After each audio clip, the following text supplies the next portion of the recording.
Hi everybody.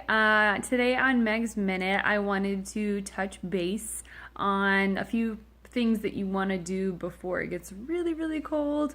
Unlike here in Chicago, it is like 25 degrees out today, so hopefully you guys have better luck at getting to it earlier.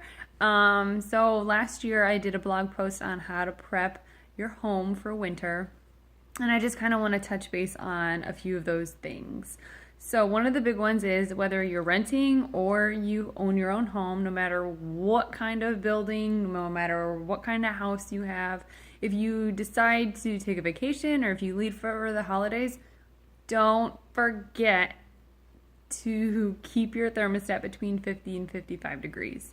It saves money while you guys are gone, so you don't have to keep it at 68 or whatever you guys have it at normally when you're there. But you don't want it to freeze, because when it freezes, your pipes get cold, and when your pipes get cold, eventually they'll freeze, they'll bust, and you have a really big problem on your hands. So you don't want to forget. That's, honest to God, one of the biggest things I feel like people forget to do when they leave for the holidays, when they go on vacation, to escape the cold weather. So keep your thermostat at least 50 to 55 degrees, and you'll be good. The other thing is, if it gets nice out this weekend, or if it gets nice out before it gets really, really snowy, you want to make sure you have cleared gutters. So I'm talking to all my homeowners, and I'm talking to everybody that owns a detached single-family home. Get on your ladder and have somebody spot the ladder, so you don't want any accidents.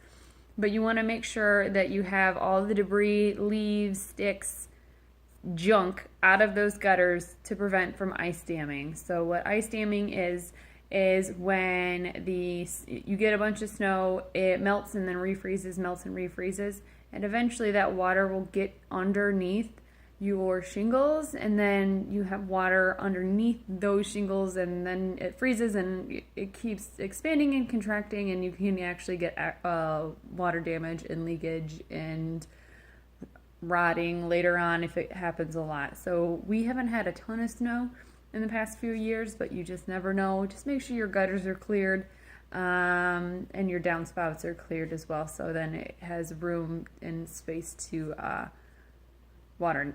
You always want to give water a place to go, not in your basement and not in your roof. Another thing that we suggest is that you stock up on your filters for your furnace. And honestly, I don't remember when we rented that they ever changed our filter. So if you live in an apartment, then this also goes to you. Or if you're renting a house, this also goes to you. You want to make sure that you have like clean filters in your furnace. And if you don't know how to change them, let me know. Maybe it's a good quick picture. There's a little arrow on it. Every furnace has a specific size. There's a little arrow on it that says which way the airflow goes, meaning when air gets sucked up into your vents, that's the airflow. I know that sounds silly, but you'd be surprised at how many people don't even think to know stuff like that. So I'm going to run out and do some errands. I need to go get more filters. You can buy it where they last for 3 months. We buy the monthly ones and we change those out. And again, for homeowners and condo and townhouse owners, if you're having problems with in the winter, if it feels really cold and drafty, 9 times out of 10 it's not so much a window problem but a window seal problem. And we resealed all of our windows last year, and it was a really big help. And if you ever have like the paned windows, and I'll post a picture in the comments below, then it looks like there's like a separation, a crack, then typically you have too much air coming in, and it's just a sealant issue. So it's just really simple. You just tear that out and recaulk it with a silicone white caulking, and you are good to go. So just a few tips and tricks on to winterize your home and to prep for the cold season on today's Meg's Minute. And if you have any questions, please let me know. I'd be happy to answer them. Stay warm, everybody.